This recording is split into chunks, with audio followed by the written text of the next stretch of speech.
Student PSC third year में आज हम आपको मेडिसिनल प्लांट बताएंगे, क्योंकि अभी तक मैंने आपको यहाँ पर स्पाइसेस 2 दिन में कंप्लीट कराए। 6-7 स्पाइसेस तो मैंने आपको समथिंग बता दिए हैं, लेकिन अब हम आपको मेडिसिनल प्लांट्स के बारे में बताएंगे कि मेडिसिनल प्लांट कौन कौन से होते हैं और इनका यूजेज, औषधीय महत्व क्या है। तो कई आप जानते हैं कई मेडिसिनल प्लांट की जो मेडिसिन बनती है ये प्लांट से ही बनती है, जिसमें से हम कुछ प्लांट्स पढ़ेंगे और उनके बॉटनिकल नेम्स भी पढ़ेंगे। तो सबसे पहले जड़ों से प्राप्त होते हैं, तने से प्राप्त, भूमिगत तने और छाल से प्राप्त औषधियाँ, पत्तियों से प्राप्त औषधियाँ, पुष्प, फलों और बीजों। तो अनेक प्रकार की इस वेराइटीज है, जिसमें से हम जड़ से प्राप्त औषधि की आज पढ़ेंगे, जिसे हम सर्पेंटाइना कहते हैं, हिंदी में सर्पगंधा कहते हैं इसको। इसका बॉटनिकल नेम क्या होता है सर्पगंधा का? रोवोल्फिया सर्पेंटाइना इसका बॉटनिकल नेम होता है। एपोसाइनेसी फैमिली है, ठीक है। ठीक, तो इसका सर्पगंधा का बॉटनिकल नेम मैं आपको बता रही थी। आपका इसका बॉटनिकल नेम होता है रोवोल्फिया सर्पेंटाइना और फैमिली कौन सी फैमिली है? एपोसाइनेसी फैमिली को लिया गया है। इसकी मेडिसिनल मैं यूजेस भी बताऊंगी आपको और इसके कल्टीवेशन का थोड़ा बहुत आपको इसके बारे में बता दूंगी। इस पौधे की जड़ें सर्प के समान होती हैं। कैसी होती हैं?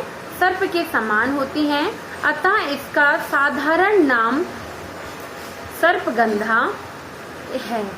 सर्पगंधा औषधि का प्रयोग भारत में मस्तिष्क के किनारों,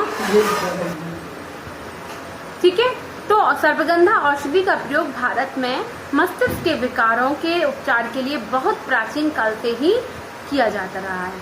16वीं शताब्दी में जर्मनी के प्रसिद्ध वैज्ञानिक डॉक्टर लियोनार्ड रोवोल्फ ने नाम से ही इस पौधे का नाम रोवोल्फिया रखा गया है, ठीक है।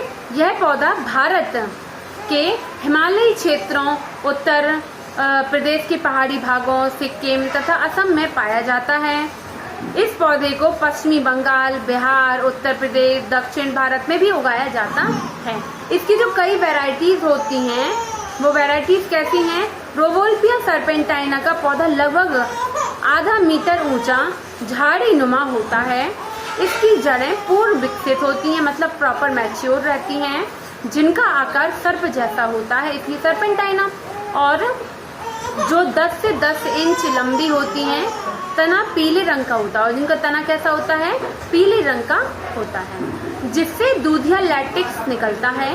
पत्तियां भालाकार चिकनी 2 चक्रों में लगी रहती हैं। पुष्पक्रम साइमोस प्रकार का होता है। कौन सा पुष्पक्रम? साइमोस प्रकार का पुष्पक्रम पाया जाता है, जिस पर सफेद अथवा गुलाबी रंग के गैमोपेटैलस पुष्प लगे होते हैं।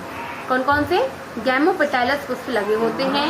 पौधों में पुष्पन अप्रैल के नवंबर में होता है, ठीक है। अब इनका औषधीय स्रोत क्या है? पौधे की सूखी हुई जड़ें तथा जड़ की छाल बहुत महत्वपूर्ण होती हैं, जिससे औषधि प्राप्त की जाती है। 2-3 वर्ष पुराने पौधे की जड़ों को जमीन से निकालकर पृथक कर लिया जाता है, जिन्हें सुखाकर संग्रहित कर लिया जाता है और औषधि प्राप्त की जाती है। आयुर्वेदिक में सूखी हुई जड़ों का पाउडर बनाकर औषधि के रूप में लाते हैं।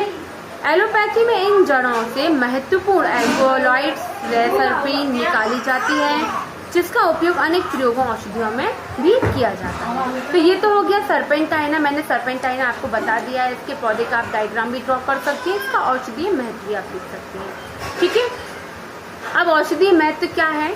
तो यह औषधि ब्लड प्रेशर को कम करने के लिए यूज की जाती है। मानसिक तनाव एवं ब्लड प्रेशर वाले रोगियों का इलाज करने के लिए भी इसका उपयोग किया जाता है। इस औषधि का प्रयोग पागलपन तथा नींद न आने के उपचार में भी किया जाता है। पत्तियों का सत्व आंखों के रोगों को ठीक करने के लिए भी प्रयोग किया जाता है। इसकी जड़ों से निकाला हुआ सत्व आंख में पाए जाने वाले कृमियों को नष्ट करने के लिए औषधि के रूप में भी किया जाता है। तो ये तो हो गए इसके औषधीय महत्व। इसी प्रकार से हम आपको मीठा जहर के नाम से भी एक शॉर्ट क्वेश्चन आता है, वो बता रहे हैं। मीठा जहर एकोनाइट जिसे हम कहते हैं, इसका बॉटनिकल नेम एकोनाइटम, जिसे हम एकोनाइटम भी कह सकते हैं, नेपलस, एकोनाइटम नेपलस फैमिली होती है रेननकुलेसी फैमिली के अंतर्गत रखा गया है। इस पौधे की ट्यूबरस जड़ों से एकोनाइट औषधि को प्राप्त किया जाता है। यह पौधा हिमालय की पहाड़ियों पर 1800 से 4500 मीटर की ऊंचाई पर उगता हुआ पाया जाता है। इससे मुख्य औषधि एकोनाइटिन प्राप्त की जाती है। कौन सी? एकोनाइटिन औषधि प्राप्त की जाती है, क्योंकि उसके नाम पर ही आप पढ़ रहे हैं, एकोनाइट हो गया। और इसके अतिरिक्त जड़ों से अन्य एल्केलॉइड्स, एसिटिन, हिटरेटिसिन तथा हिटिसिन भी प्राप्त होते हैं। इनके यूजेस क्या हैं? तो इसका जड़ों का पेस्ट बनाकर तंत्रिका, सूल, फोड़ों, गठिया के अंगों पर लेप किया जाता है इनका। इसके अतिरिक्त बुखार, कोढ़ तथा हैजा में इस औषधि को खाया जाता है। भारत में एकोनाइट की हेट्रोफाइलम, एकोनाइट लाइकोकॉक्टोरनम तथा से भी अनेक एकोनाइट औषधियाँ प्राप्त की जाती हैं। तो ये हो गया आपका एकोनाइट। अब हम अश्वगंधा का और बताएंगे थोड़ा सा डिटेल। ये थर्ड आपकी औषधि है अश्वगंधा। ये पॉपुलर औषधि है, इनके नाम जरूर याद करना, इनके बॉटनिकल नेम याद होना चाहिए, डायग्राम कैसा होता है, इनकी यूजेस भी बहुत अच्छे से आप पढ़िएगा, ठीक है। बॉटनिकल नेम क्या है अश्वगंधा का? Withania somnifera. Withania somnifera botanical name होता है। फैमिली सोलेनेसी फैमिली से लिया गया है। इसका पौधा अधोझाड़ी होता है, जिसकी लंबाई 1.5 मीटर होती है। तना शाखित होता है, जिस पर तारे जैसे रोम पाए जाते हैं। पत्तियां 10 सेमी लंबी, अंडाकार तथा रोमीय होती हैं। पुष्प पीले हरे रंग के छोटे 1 सेंटीमीटर लंबे होते हैं। इनके फल 6 मिमी व्यास के गोल, चिकने तथा लाल रंग के होते हैं, जिनके चारों ओर बाह्य दलों का पतला आवरण चढ़ा रहता है। यह पौधा भारत में शुष्क क्षेत्रों में उगता है तथा इसकी खेती भी की जाती है। औषधीय महत्व क्या होते हैं? इस पौधे की जड़ों से अश्वगंधा नामक औषधि प्राप्त की जाती है, जो लैंगिक तथा सामान्य कमजोरी एवं गठिया जैसे रोगों में प्रयोग की जाती है। इसके सेवन से मूत्र आता है और तथा शवपाक तथा शरीर में अन्य रुकावटों के लिए औषधीय का कार्य भी ये करती है। इसकी जड़ का पाउडर बनाकर अल्सर, सूजन कम करने के लिए लेप लगाया जाता है और इसकी जड़ से प्रतिजैविक गुण भी पाए जाते हैं। इसकी जड़ में क्या होते हैं? एंटीबायोटिक गुण भी इसमें पाए जाते हैं।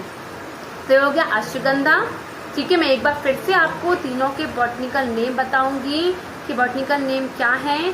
सर्पगंधा का बॉटनिकल नेम रुवोल्फिया सर्पेंटाइना होता है और फैमिली एपोसाइनेसी फैमिली से ली गई है। और इसी प्रकार से जो आपको मीठा जहर एकोनाइट है, इसका बॉटनिकल नेम एकोनाइट नेपेलस होता है, रेननकुलेसी फैमिली से ली गई है। और ashwagandha botanical name Withania somnifera होता है, जो किस फैमिली से ली गई है? यह सोलेनेसी फैमिली से ली गई है, ठीक है। तो ये तो हो गए आपके कौन से? ये मैंने जड़ों से प्राप्त औषधियाँ बताई हैं आज। मैं कल आप नेक्स्ट वीडियो में छाल से प्राप्त औषधियों के बारे में ही बताऊंगी और भूमिगत तने से प्राप्त औषधियाँ, ठीक है। और भूमिगत तने से प्राप्त औषधियों में मैंने आपको जैसे कि प्याज, हल्दी, ठीक है, और छने, ये मैं आपको कल बता दूंगी। और जो छाल से प्राप्त हैं ये क्वानीन आपने सुना होगा, नीम, तो ये इस प्रकार से हो गई, ठीक। तो कल के लिए मैं आपको कल वीडियो में आपको रिसीव करूँगी। Thank you.